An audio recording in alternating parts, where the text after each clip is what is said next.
Tube Tamil வணக்கம். Iran போர் அமெரிக்காவை விட்டு ஐரோப்பாவை நேட்டோ நாடுகளை பிரிய செய்கின்ற பிரிகோடாக பெருவெடிப்பு விழுந்திருக்கின்றது. அமெரிக்கா ஹோர்முஸ் நீரிணையை கட்டுப்படுத்துவதற்காகவும் அங்கு வரும் போகும் ஈரானிய கப்பல்களை தடுப்பதாக முடிவு செய்ய பிரிட்டன், பிரான்ஸ் உட்பட 40 வரையான நாடுகள், ஐரோப்பிய நாடுகள் இணைந்து அமெரிக்காவை கைவிட்டு ஹோர்முஸ் நீரிணையில் அமைதி வழியில் ஒரு முடிவை எட்டி தொட்டு அதை இயங்க செய்ய இருப்பதாக அறிவித்திருக்கின்றன. இது மிக ஆபத்தான ஒரு இடம். அமெரிக்காவின் தலைமையில் இனி நாங்கள் இயங்க தயார் இல்லை என்று உலகின் பல நாடுகள் கூறிக்கொண்டிருக்கின்ற வேளையிலே அமெரிக்காவின் உயிர் நண்பர்களாக இருந்த பிரிட்டன் கூட அமெரிக்காவை கைவிட்டு தனி வழி செல்ல முடிவு செய்திருக்கின்றதாக இந்த செய்தி தெரிவிக்கின்றது. இந்த செயல் டொனால்ட் ட்ரம்பை நேரடியாக எதிர்க்கும் செயல் என்றும் அவரை ஆத்திரமடைய செய்கின்ற ஒரு செயல் என்றும் டென்மார்க்கினுடைய சர்வதேச விவகார செய்தியாளர் கிறிஸ்டியான் மௌருட்சன் தெரிவிக்கின்றார். டொனால்ட் ட்ரம்ப் ஹோர்முஸ் நீரிணையை அடைக்க முயல்கின்றார். பிரிட்டனும் பிரான்சும் உள்ளிட்ட ஐரோப்பிய நாடுகள் அவரை எதிர்த்து அதை திறக்க முயற்சி எடுக்கின்றார்கள். இப்பொழுது யார் யாருக்கு எதிரி என்று தெரியாமல் எல்லாமே குழம்பிய குட்டையாக அங்கு காணப்படுகின்றது. நண்பர் யார், பகைவர் யார் என்று தெரியாத ஒரு கும்மிருட்டு போர்க்களமாக அது மாறி இருக்கின்றது. நட்பு நாடுகளே அமெரிக்காவினுடைய தலைமைத்துவத்தை புறந்தள்ளி இருப்பது, அதுவும் அமெரிக்கா இப்படியான ஒரு நெருக்கடியான போருக்குள் நிற்கின்ற வேளையிலே இந்த அறிவிப்பு வந்திருப்பதும், ஹோர்முஸ் நீரிணையை விடுவிப்பது தொடர்பான மாநாடு நடக்க இருப்பதாக இந்த நாடுகள் கூறியிருப்பதும், ஈரானுடன் ஒரு பகையை வளர்க்க விருப்பமில்லாத நிலையில் போர் இல்லாமல் விவகாரத்தை முடிக்க முற்படுவதும் மிகப்பெரிய அரசியல் மாற்றமாக இருக்கின்றது. டொனால்ட் ட்ரம்பினுடைய பிடிவாதம் ஐரோப்பிய தலைவர்களுக்கு போதும் போதும் என்றாகிவிட்டது. அவரை விட்டு தலைதறிக்க ஓடுவதே பெரிய வெற்றி என்று அவர்கள் நினைக்க தொடங்கிவிட்டார்கள். டொனால்ட் ட்ரம்பினுடைய போக்கு மிக மிக ஆபத்தானது. அவருடைய நோக்கும் போக்கும் தங்களுடைய நாட்டு மக்களுக்கு வறுமையையும் வாழ்க்கை செலவு உயர்வையும் மட்டுமல்ல, சர்வதேச ரீதியாக பெரும் அகழிக்குள் இறங்குவது போன்ற வேலையாக இருப்பதாக ஐரோப்பிய தலைவர்கள் கருதுகின்றார்கள்.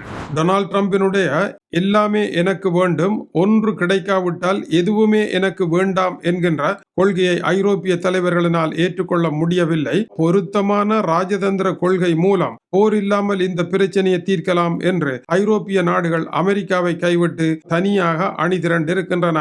அமெரிக்க அதிபர் டொனால்ட் ட்ரம்பினுடைய கோட்பாடு இதற்கு காரணமாக இருக்கின்றது. டொனால்ட் ட்ரம்பை பொறுத்தவரையில் ஹோர்முஸ் நீரிணை தொடர்பான தம்முடைய நடவடிக்கைகளுக்கு தம்மோடு ஆதரவாக இருக்காத எல்லோருமே தங்களுடைய எதிரிகள் தான் என்கின்ற இடத்திற்கு அவர் வந்திருக்கின்றார். ஆனால் இப்பொழுது ஐரோப்பாவில் தலைமை தாங்கி இருக்கின்ற 2 பெரும் வல்லரசுகளும், அணுகுண்டுகளை வைத்திருக்கின்ற வல்லரசுகள், அவர்களை இழந்து அமெரிக்கா செல்வது, 2வது உலக மகா யுத்தத்தில் பிரான்சும் பிரிட்டனும் இல்லாமல் அமெரிக்கா போருக்கு சென்றது போன்ற ஒரு சூழ்நிலையாக இருக்கின்றது. பிரிட்டன் பிரதமர் கெய்ர் ஸ்டமர் அமெரிக்காவிற்கு மாற்றீடாக ஒரு புதிய திட்டத்தை முன்வைத்திருக்கின்றார். Coordinated independent and multi national plan என்கின்ற ஒரு திட்டத்தை முன்வைத்திருக்கின்றார். இதனுடைய கருத்து, அமெரிக்கா நிழலில் இருந்து வெளியேறுகின்றன இந்த நாடுகள் இனி சொந்தமாக முடிவெடுக்க போகின்றன. ஐரோப்பா இப்பொழுது அமெரிக்காவை ஒரு ஆபத்தான கூட்டாளியாக பார்ப்பதாகவும் அவர் தெரிவிக்கின்றார். பிரிட்டன் பிரதமருடைய இந்த முடிவு உறவின் முறிவாக இருப்பதாகவும் அவர் குறிப்பிடுகின்றார். பிரிட்டன் அமெரிக்கா இடையே நீண்ட காலமாக இருந்த உறவில் ஏற்பட்டிருக்கின்ற வெடிப்பு முகம் பார்க்கும் கண்ணாடியில் ஏற்பட்ட வெடிப்பு போன்ற வெடிப்பாக இருக்கின்றது. பிரித்தானிய பிரதமர் கெய்ர் ஸ்டமர், பிரான்சினுடைய அதிபர் மேக்ரான் ஹோர்முஸ் நீரிணையை திறப்பதற்கு 40 நாடுகளை கொண்ட மாநாட்டை நடத்துகின்றார்கள் என்றால், இந்த நேரம் நடத்துகின்றார்கள் என்பது டொனால்ட் ட்ரம்பிற்கு வெந்த புண்ணில் வேல் பாய்ச்சியதை போல இருக்கின்றது. இதற்கு காரணம், மத்திய கிழக்கின் தலைமை பாத்திரத்தை எடுத்து இனிமேல் அமெரிக்காவினால் செயற்பட முடியும் என்று இந்த நாடுகள் நம்பவில்லை. அமெரிக்கா இப்பொழுது அனைவரையும் பகைத்த நிலையில் இருப்பதனால் இனி மத்திய கிழக்கிற்கு தலைமை தாங்குவதற்குரிய தகுதியை இழந்திருக்கின்ற ஒரு சூழ்நிலையில் அற்ற நீர் குளத்து அறுநீர் பறவைகளாக இவர்கள் பறக்க தொடங்கி இருக்கின்றார்கள்.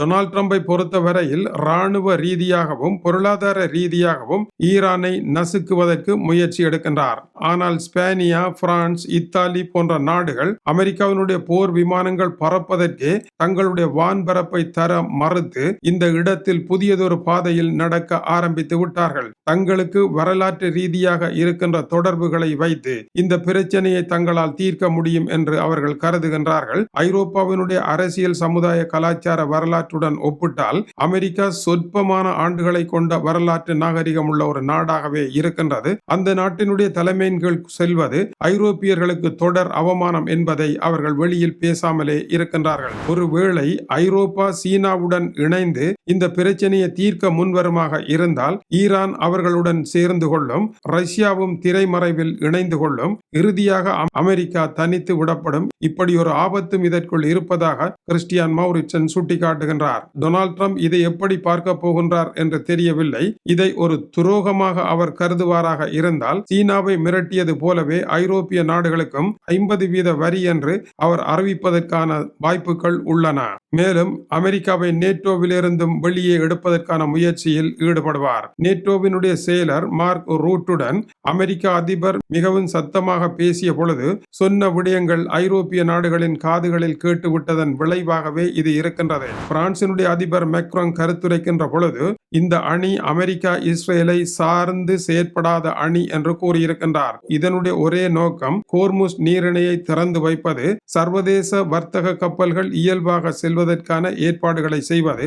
ஆனால் டொனால்ட் ட்ரம்ப் இப்பொழுது யார் எங்களுடன் இல்லையோ அவர்கள் எங்களுடைய எதிரிகள் தான் என்று சொல்வதனால் அவர் பிரான்சிய அதிபருடைய கருத்தை காதில் எடுப்பதற்கான வாய்ப்புகள் இல்லை. மேலும் ஐரோப்பாவினுடைய இந்த அமைதி வழியிலான முயற்சி டொனால்ட் ட்ரம்பினுடைய ராணுவ நடவடிக்கையை பலவீனப்படுத்தும் ஒரு முயற்சியாகவே அவர் பார்ப்பார்.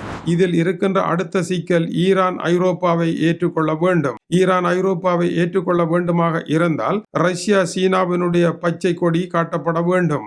எனவே ஈரான் அனுமதித்தால் மட்டுமே இந்த பணி அமைதி வழியில் நடைபெறும். இல்லையேல் ராணுவ வழியில் நடைபெற வேண்டி வரும். ராணுவ வழியில் நடைபெற வேண்டி வருமாக இருந்தால் சீனா, ரஷ்யா பார்த்து கொண்டிருக்காது. அதன் பின்னர் இது உலக யுத்தம் இல்லை என்று சொல்வதற்கு எந்த முகாந்திரமும் இருக்காது. ஏனென்றால் அமெரிக்கா ஒரு கப்பலை தடுக்க முயல்கின்றது, சமகாலத்தில் ஐரோப்பா அதே கப்பலை காப்பாற்ற முயல்கின்றது என்றால் அமெரிக்காவும் ஐரோப்பாவும் ஹோர்முஸ் நீரிணையை அண்டி பகைவர்களாகவே நிற்க வேண்டி வரும். மேலும் டொனால்ட் ட்ரம்பை பொறுத்தவரையில் தன்னுடைய பிடிவாதத்தை நிறைவேற்ற அவர் எந்த எல்லை வரை செல்ல வேண்டுமோ அத்தனை எல்லை வரையும் செல்லுவார். கடைசி எல்லையை தொடாமல் அவர் விடமாட்டார். இதனால் பிரச்சனை மேலும் மேலும் இறுக்கமடையும் என்றும் கூறுகின்றார். இந்த நிலையில் டென்மார்க் போன்ற சிறிய நாடுகள் செய்வதறியாது திகைத்து நிற்கின்றன.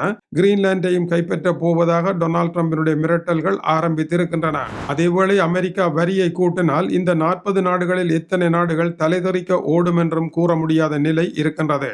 ஆனாலும் ஒரு உண்மை இருக்கின்றது. உலக நாடுகள் இப்பொழுது அமெரிக்காவினுடைய தலைமையை நிராகரிக்க தொடங்கிவிட்டன.